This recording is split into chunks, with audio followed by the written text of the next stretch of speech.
Okay. How you doing, everybody? Welcome to my channel. This is You Too Can Be Great. This is the Real Housewives of Salt Lake City, Season 1, Episode 4, Roving Emotions Review. Now, I wrote my notes for this one, so this is going to be a pretty decent sized review because I felt like this episode, there was a lot to say. I didn't do last week's review because I was busy, but I'm going to do this week's review. So we start off at Whitney's 20s party because Whitney threw a party with the 20s theme and people were supposed to dress and come along looking like that.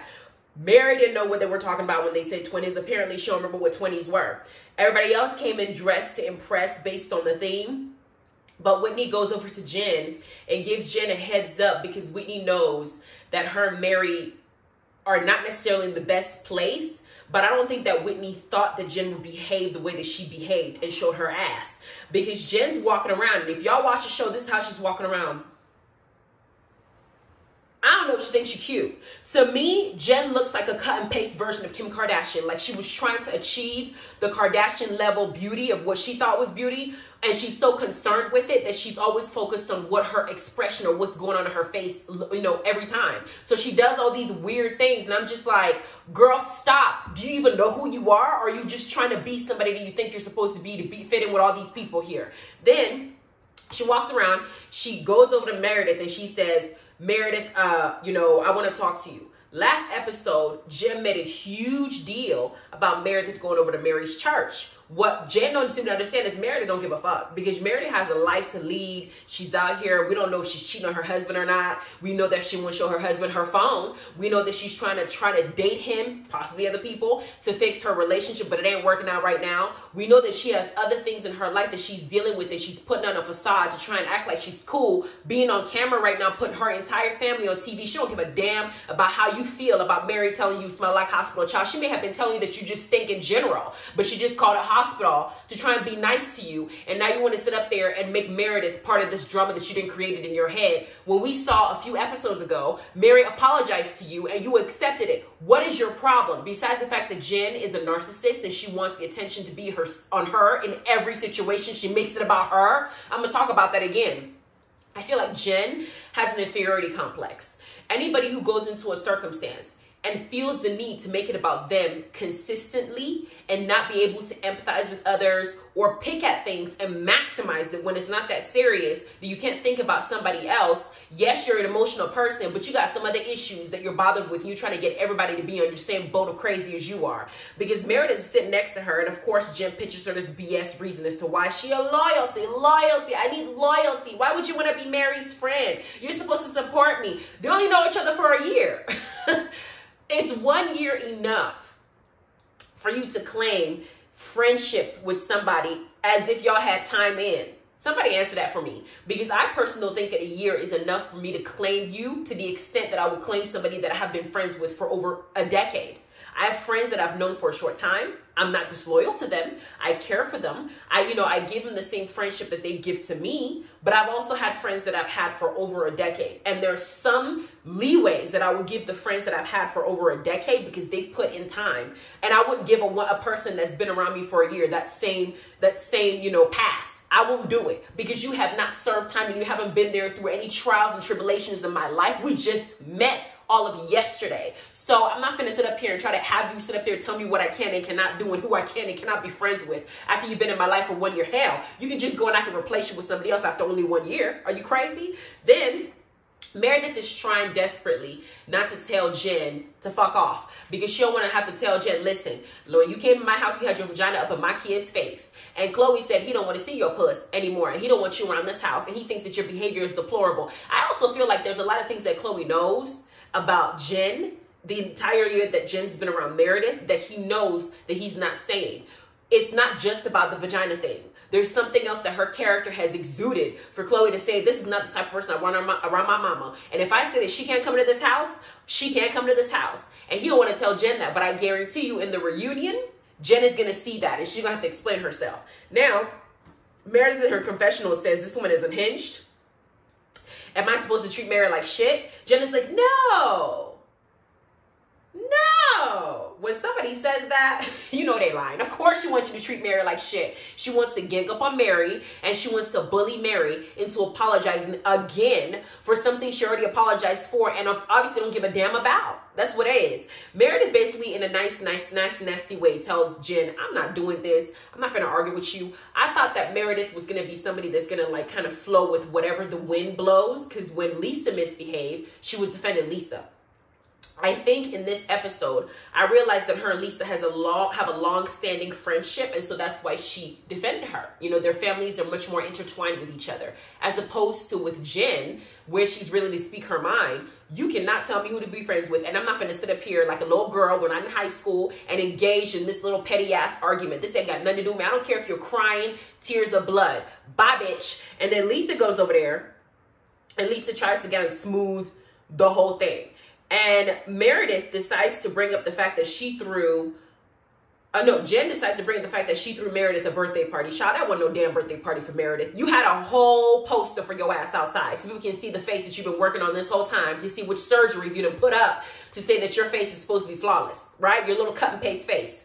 And Lisa is trying to listen to her, but you also know that Lisa's trying to get her to shut up, because now she's yelling. She's across the room cussing out Meredith. At the same time, she shows her ass. She says, you're going to go with Mary who fucked her grandfather?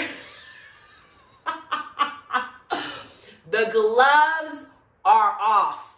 Jen is loosed. She's about to let her mouth loose in all of Utah, because she just don't give a damn. Because when she said that, everybody in that damn mama heard what she said, including Mary, who's across the room, heard her say it. We didn't have to read her lips to know that she was talking about Mary.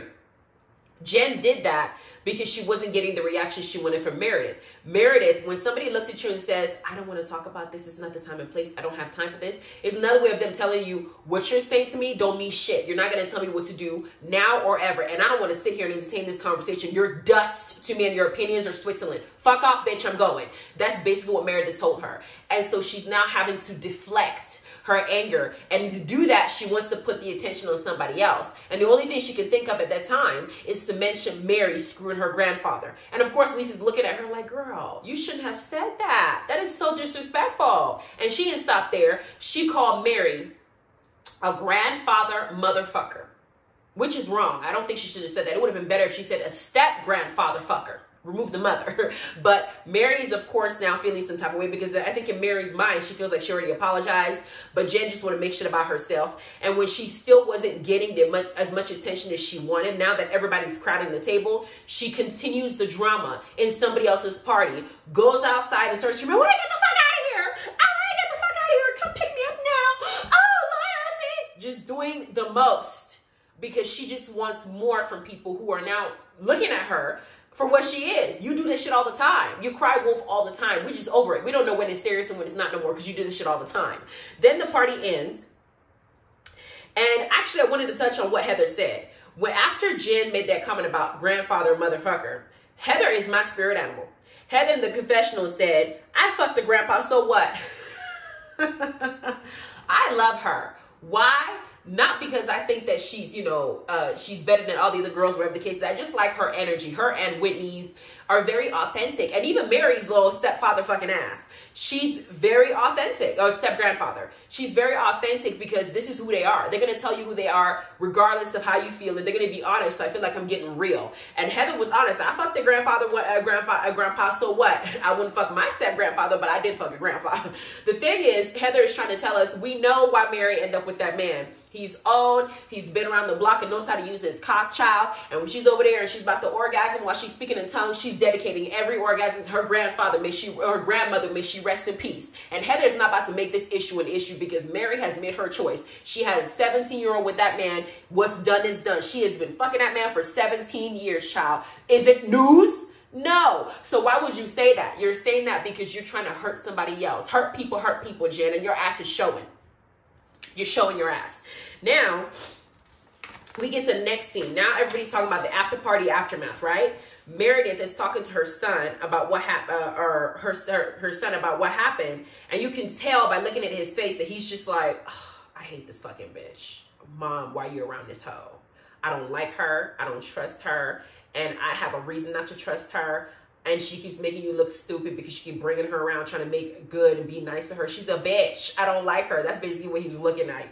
Then we get to Whitney's side. Whitney's talking to Mary, and Mary who says that Jen called her grandfather motherfucker, and she's very insulted with that, because I think at this point Mary's hoping that nobody's going to talk about that little scandalous thing that she did 17 years ago and then some. She don't want nobody to talk about it, so she's trying to let it die. And Jen is now on TV while being recorded, bringing it and making it an issue because she wants to create more drama. Now, I appreciate Jen's antics, don't get me wrong, because Jen's antics is what keeps the show going. It's Real Housewives of Salt Lake City. We need some drama in this Real Housewives, and she brings the drama. You know, Jen is entertaining because she brings drama. Mary's entertaining because her circumstances and who she chose to marry in itself is dramatic, okay? Then we got Whitney and Heather, who are just authentic because they're Mormons, but they're not about to get behaved like they're just some perfect people. They're living life and enjoying themselves. This is the reason why I watch the damn show. So yeah, I'm going to talk about Jen and her crazy ass, but hell, she brings what I'm going to talk about. Her behavior is just what I'm going to discuss. I'm just going to rip her apart every time she acts like a fool. Then we get Lisa and Meredith meeting up. Meredith decides to let Lisa know that her and Seth have been separated for a while. Lisa breaks down. She tells Lisa that they have been dating, but she didn't tell Lisa that she potentially could be dating somebody else. She just needs a break from Seth. Maybe she needs a few penises in her to see if Seth is the right one that she wants, because she's been with him for such a long time. It doesn't seem like their marriage is holding up anymore, and Lisa's really wanting them to make it work. Then what I took out of this situation is that Meredith also mentions to Lisa that Jen is aware of the circumstances that's going on with her and her husband. So Jen knows this, and she still want to make a big deal about her and Mary's issues. I feel like Jen just wants to be the center of attention, and doing that, she's being unempathetic to what her so-called friend and her loyal ass is supposed to be is going through. This woman is potentially heading towards a divorce. Her family's going to be breaking. Her ass is going to be split. Y'all know divorce ain't easy when you got money involved, and all these people seem to have money from somewhere. So why are you out here making a big deal over nothing? It's not about you, bitch. Then Lisa goes over to Mary's house, and she talks about Mary's house. I saw Mary's house. I don't know what the hell is going on with Mary's designs in her home. For somebody to talk about how they have Prada and Gucci and Louis Vuitton and all these other fancy stuff, and, you know, eat baklava and all these other crazy stuff that she wants to, you know, do to keep up with the Joneses. Her house looked like an old-fashioned movie that you find in 1960s. Her decorations were old. Was it her grandmother's designs? Is this her grandmama house that she moved into, child? Because that makes a lot of sense to me. You didn't take your grandmama's husband and her home, because the design looked old. And Lisa was nice enough not to call it old. Instead, she said, it's a bit eclectic. That is a play on words, but your house design needs a real makeover. It needs to be modernized, because I saw that house and I ain't feeling it either. Lisa, you said it better than I could, because I would told her she needs to go ahead and apply the same Gucci, Prada, all that stuff to this house and have somebody come and decorate. This house is big as hell. It can look a lot better than it did. Then we had Mary's son, 17-year-old, comes out. And somehow Mary asks him, what'd you get your girlfriend? And she tells us in the confessional, this little 17-year-old boy who has no money, has no job, has no career, has nothing that we know of. Does he have a job? Or is he collecting from the church plate too?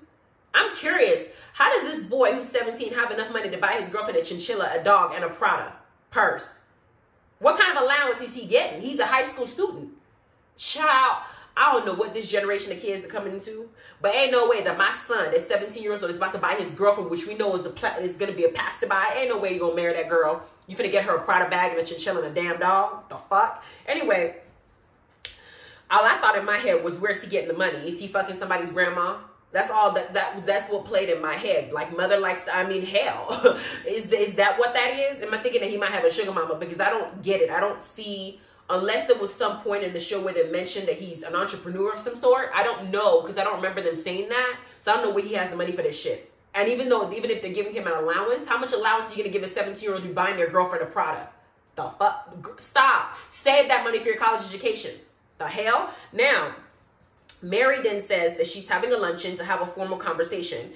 Basically, I'm going to need to set Jen straight about my life and my personal business and tell her to shut the fuck up. But she says that the theme is Met Gala. And Met Gala is a place, and they have a different theme every year. So I don't know what Mary was trying to convey. Is she trying to say that she wants people to dress like they would dress if they were going to a Met Gala? Because I don't know what Mary's doing. Mary, slow down, girl. Slow down, okay? Because we don't understand half the stuff that you're doing right now. You're just crazy. Then Mary in her confessional says that Jen lied when she called her grandfather motherfucker. She should have, and in my opinion, she should, like I said, she should have said step grandfather fucker. That would have been more accurate, because Mary from her own mouth told us that she married her step grandfather. So I don't see any lies other than the fact that she put motherfucker in front of it, okay, or mother in front of the fucker. Now Jen goes to Heather's house because now Jen is now going to go to somebody else's house instead of Meredith, to now go and act like she didn't do nothing wrong. Jen, in the midst of the conversation with Heather, bringing her sushi with her, says she's okay because she's physically look good. Because Heather had asked her, are you okay physically? Mentally, she said, well, so far as my lips, is my lips good? Whatever. Heather's like, your outside is flawless, but your inside look like you're going through something. And Jen says, it's okay so far as my outside looks good. Vanity is all this bitch cares about. Herself, her and herself. It's arrogance, but it's not cute arrogance. There's some arrogance that I think is cute sometimes. This bitch is crazy. But what got me about this situation is that she's in denial about her behavior and she keeps making excuses. One of the things that she said that I did understand is that her father's anniversary or death anniversary is coming up. And in her family, that's something that's really important to her, and that's something that she's affected by. She lets us know that in addition to this happening, she's not been having any relationships or any relations with her husband because they basically have a FaceTime type of relationship. He's over there getting it in, probably with somebody else. If he's not getting it from her, she's completely neglected. He has her at home while he goes in his coach football thing. He's probably having a side piece over there doing what he needs to be doing, and she knows. So she's feeling some type of way about it, and she'll want to announce to people that even through all the work that she has done to herself, through all the surgeries that she has done, and as much as she thinks that she's sweet and loyal, her husband has not been loyal to her. And so loyalty is a problem with her when she sees that somebody is not giving her the same loyalty that she would appreciate from the man that's neglecting her. In a sense, she's now lashing out at everybody else and trying to pick apart little tiny things that don't make any damn sense, just little petty stuff, and make it out into something because she don't want to now admit what's really bothering her. Heather pegged her good, saying that she has a lot of things going on in her personal life, and she's now using this excuse. But that is what it is. It's an excuse. It doesn't justify your ratchet ass behavior. It doesn't. That's just a fact. Now, another thing in this conversation that I wanted to point out is that in the midst of this conversation, Jen pulled the ultimate no-no for me. This is why I say I don't value friendships to the extent that I would value a 10-year friendship to where I would value a 1-year friendship, because in 1 year, I don't feel like it's enough for you to fully understand. We haven't been through nothing. So you don't understand the depth of the type of person that I am. I cannot stand people who, when they get angry, feel like it's okay to put somebody's business out there that they told you in confidence because they trusted you. You're violating their trust and using your anger as an excuse. That is no excuse. Because when Meredith went to Mary's church, she wasn't doing it maliciously. What you're doing now, telling Heather about what's going on between Meredith and her husband, her now that they're separated and they're dating each other, trying to work it out, you're doing it maliciously to be vindictive. You're about to put this girl's family business out there. This is why Chloe, Meredith's son, looked at you like, you need to get the fuck away from my mama, because he sees what I'm seeing. You're a two-faced bitch, Jen. You talk about loyalty. Loyalty has to exist even when the relationship has been terminated. I have friends that it just didn't work out. Either we grew apart, or it was a one-sided friendship to where I wasn't treated with the same respect and same regard that I was given. I didn't feel like it was a healthy relationship for me. And over time, you lose friends, you gain friends. By the time you get to 40, you may only have, if you're lucky, you'll have a handful of friends, if that. And that's the friends you've kept for a long time.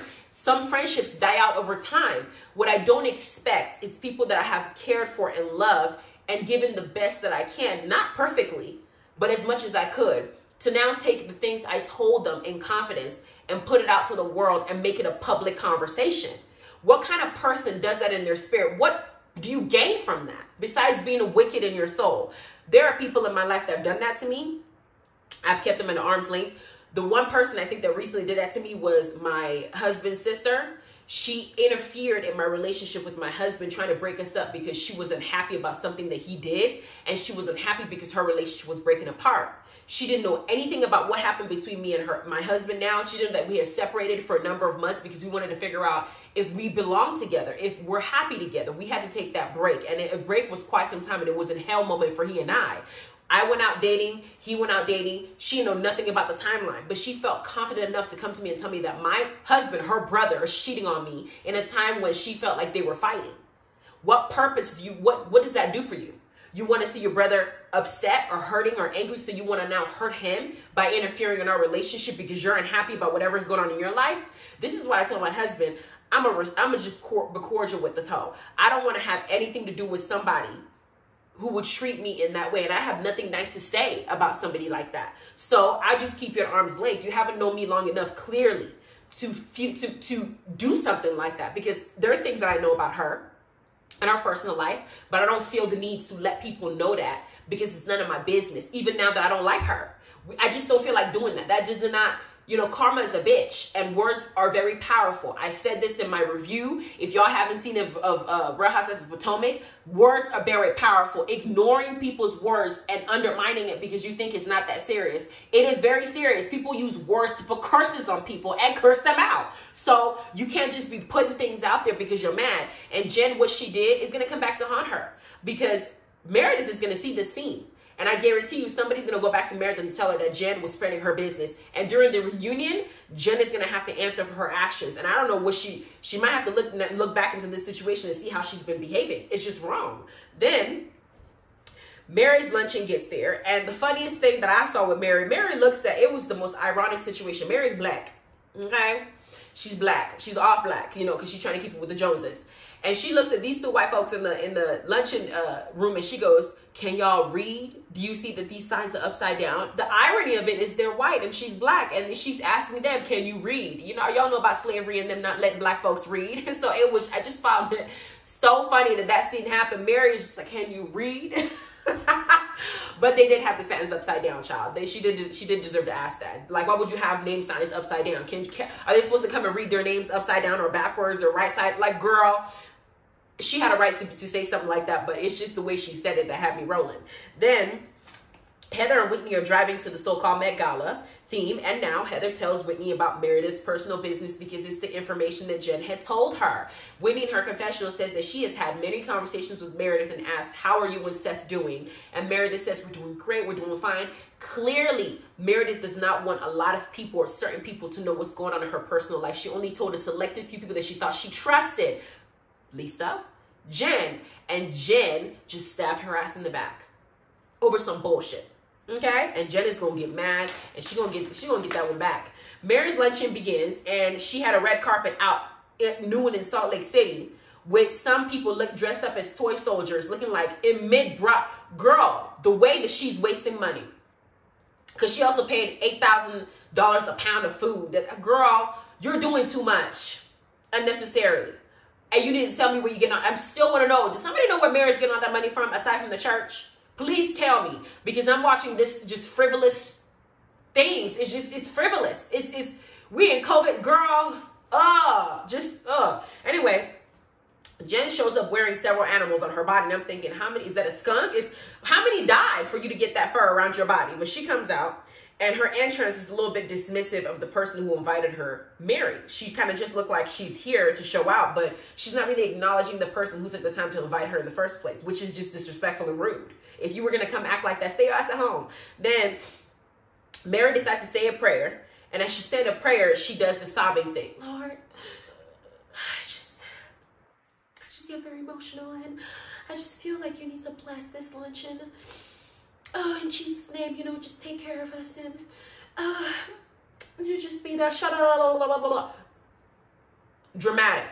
I didn't even buy that bullshit. Then the food comes, and they decide to now talk and decide to hear each other out. Mary had passed out paperwork, or, you know, pen and paper, and say, write something that you want people to know about you that they don't already know, possibly something that you want to work on. Mary decides to start, and she says that she has trust issues, right? I'm assuming she says that because she wants to let Jen know, I trusted you by letting you know what happened between me and my step grandfather, and you didn't just put it out into the world like it's cool for you to be spreading my business because it's something sensitive I've had to deal with. Everybody knows about here fucking my step grandfather. I may feel guilt about fucking my step grandfather, but I've been trying for 17 years to make it okay in my mind. And you keep bringing it up means that it hurts my feelings, bitch. So I don't trust you no more. That's what that was. Then Lisa says she sets hard goals for herself, and that's just something that she has to work on. And it's just something that's really important to her because she sets high goals for herself. And Whitney in the confessional says, I wish I was this arrogant. Because damn, Lisa, that's all you want to work on yourself is you set too much high goals for yourself. That's the issue. Then Jen's turn come up, and of course she does the most.